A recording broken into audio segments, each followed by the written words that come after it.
What's going on, everybody? So I want to give you guys the latest update on the real estate market, and I know there's not a lot of videos right now making the connection to both. I think this is appropriate right now because things are still up in the air and we don't know what's happening. So if you haven't been paying attention, the bank of SVB, Silicon Valley Bank, is on the brink of collapse. Some will say it's already collapsed. And what are the ramifications if they do collapse and the federal government does not step in and back them up and make all the people that are banking with them whole? Well, a couple things you want to take in consideration. The majority of people that are using that bank are investors, business owners, and a lot of them are in the tech space. So you want to keep that in mind. They're the 16th largest bank, and they're the largest bank to collapse since the 2008 recession.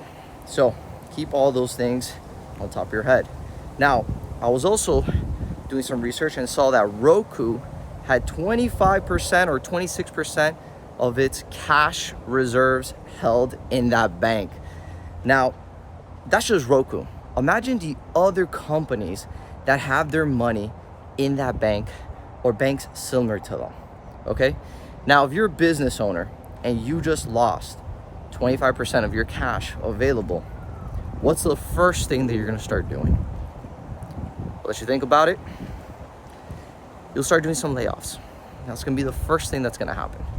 If you're unable to make yourself whole and the federal government is unable to step in and provide the liquidity and help you out in this situation, well, you're gonna have to make some very, very rapid and drastic cuts that are gonna affect the market as a whole. And if you've been watching my videos on this channel, I've been basically saying that the only way that we're truly gonna see a housing market correction, a real one, is if labor falls off. Right now we have a very strong labor market at the moment. This might potentially be the catalyst that starts the ripple effect in the market, because it won't be just this bank. There's gonna be other banks. Imagine the amount of fear that everybody has right now, and you're a business owner, you're not gonna wanna leave all your money and put all your eggs in one basket. You shouldn't in the first place. But let's say you do, or you have a sizable position in one of these other banks. Well, it's gonna put you in a very, very nasty position. So you wanna think about that long term and prepare. As a savvy real estate investor, seller, you wanna be in the best position possible, because if this does present itself to become a bigger thing, you need to be aware of what's going on in the market. Even though the media might not be making this connection with the real estate market, there's definitely a case to be made that this will affect the real estate market, let alone the other parts of the market as well, not just real estate. So keep that in mind, and as you go through the months, as you go through the weeks, do your assessments, look at your market. Every single market is different. Every single market has its own positives and negatives and different advantages. In my opinion, I feel that if we see these layoffs, the certain section of the market that's gonna be drastically impacted is gonna be new construction.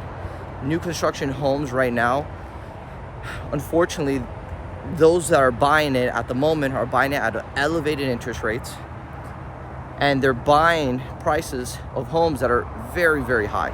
So if this does play out, that's gonna be the first part of the market that we're gonna start seeing some massive declines. So hope this video gave you some insight, some value. If you have any questions, drop comments down below. If you want to have a working relationship with me, you know what to do. Description down below. Have a good one.